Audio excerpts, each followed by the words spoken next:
This is part 2 of my Car 98. Sometimes I'll make a set of videos, and for some reason this cheap ass worthless camera, which I have to get a better one, doesn't work too well. This is my bayonet, and this is the numbers on it. 6971 with the little A, and I have no idea what that meant. You can see how well it's done.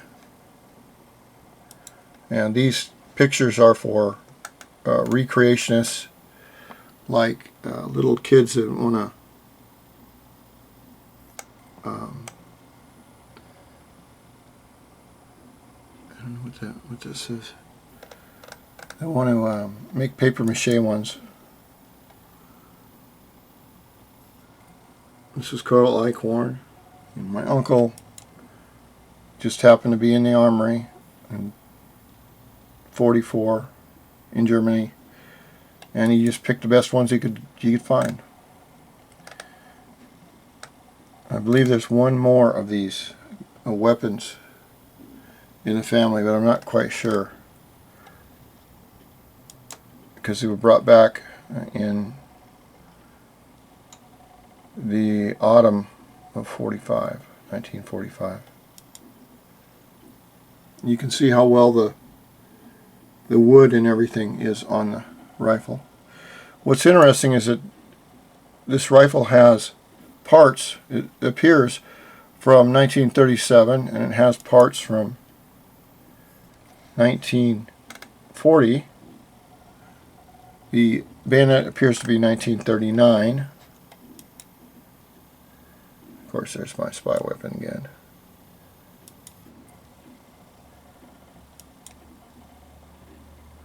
And here's the back part. Now, someone told me that in 1939 they did not have the this back butt plate.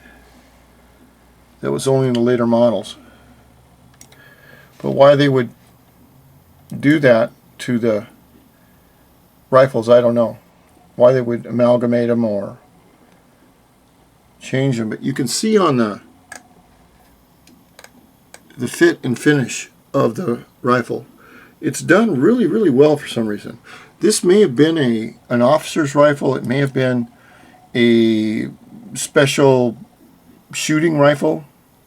It doesn't have any of the Waffen SS or numbers or anything on the bottom. And if it was a late model 40s rifle, they would have made it a lot. They would have made it a lot hurrieder. And you can see the ball right there. Underneath the ball is the neat part. It's where the wood has all been sanded beautifully. Now I know for a fact that my family never did this at all. My father got it, and he was in the Battle of the Bulge when he was 19.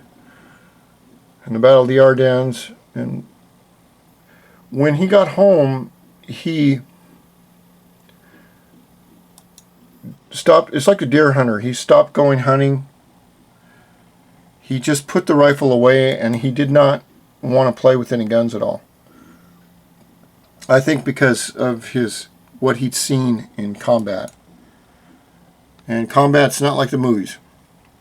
He said it was very cold in November 44. You couldn't see very much in front of you. Men were dying all over the place. I think he had his company or battalion or something like that. I haven't been in the army. It had an 80% mortality rate because the Germans were really, really good. Like he said, my father said the Germans were so good, within three shots they could put a bullet in your hip pocket. And it's too bad they weren't on our side. So the gun is kind of a mystery as far as it doesn't make. It was built at the Oberstum factory, I think. I don't know what that is. That's different. See that right there? I don't know what that is. And it's only been fired maybe 8 or 9 times in my lifetime. And this locking bolt, I don't know what year they put the locking bolts on, but you can see that this bottom plate does not, it wasn't stamped. It was one piece. The later ones were stamped with little tiny etchings all the way around it, like kind of rectangular rivets. And I really should take the strap off and back off. You just, no, you get the hell out of here right now. Take that spy weapon. I'll shoot you in the ass, you little bastard. No, get out of there. This cat really likes vodka. You know what happens when you drink too much. Start hanging off the damn chandeliers. Alright, I won't tell.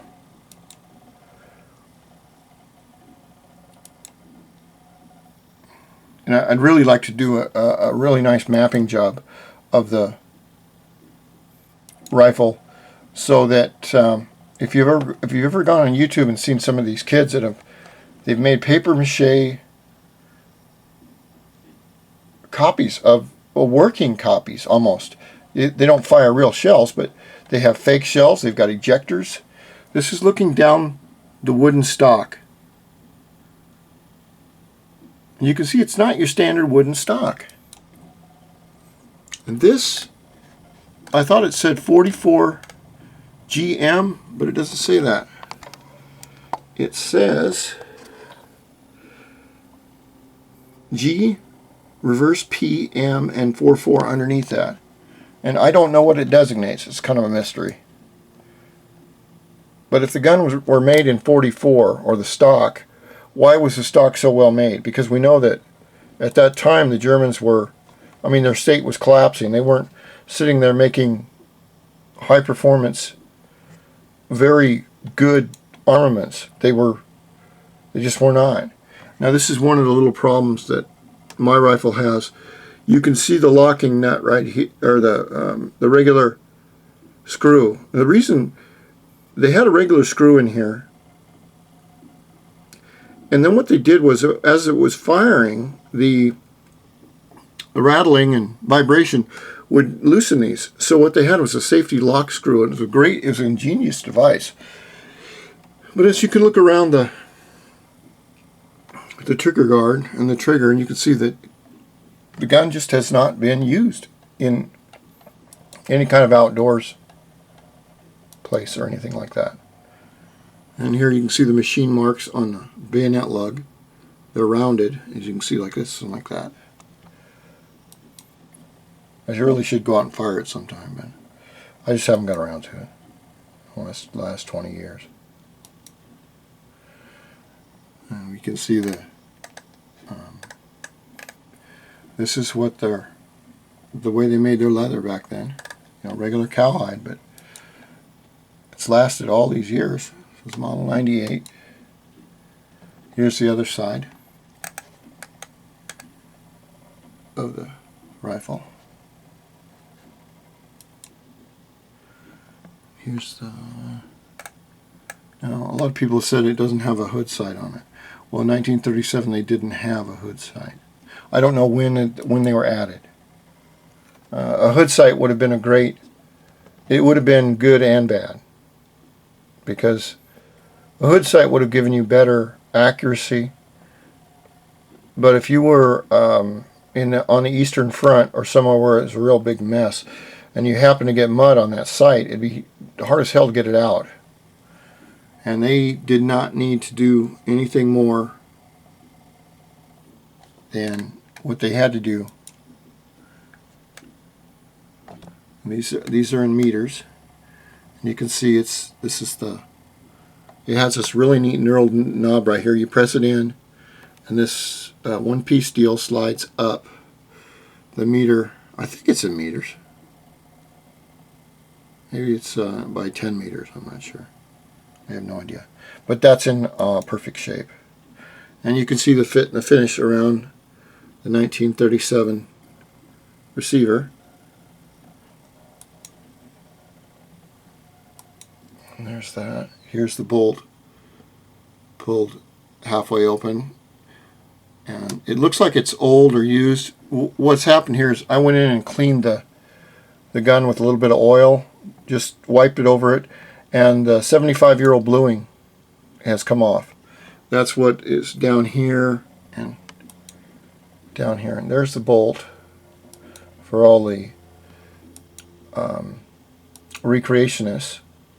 Here's with the bolt off, and you can see the way this bolt cutout is done. I mean, it's amazing how well it was done. But why was it done that way? That's the mystery. Here it is again. There's the bolt. Bolt. And you can see that there's the bolt. I put it up on one end. And you can see, you know, the pictures don't lie, what kind of shape the bolt is in, and it's just rarely been fired. I haven't taken the pin out of it, and I should do that. Here's the bottom of the guard right here. That says 47 right there. I've never taken this off. I don't know if that's, I just didn't want to pry on it. You can see that. There's these are oval holes. They're not round. They're oval for some reason. And that says something right there. I don't know what it says though. Something. Let's see if I've gone too far here. And that's with the little, you can see where the knurl has been pushed in, and that has raised the sight, which used this sight and the front sight for calibration on longer yards. And it says something right there too, right there. I really should take the gun apart and take a look at it. Somebody told me that behind this butt plate right here, the Germans like to put stamps behind it onto the butt plate itself. And you can see it's never been taken off. And I'm just going to go in one of these days and take it off. But I wanted to show the recreationist a little bit better on my Car 98. I hope you like it. Thank you.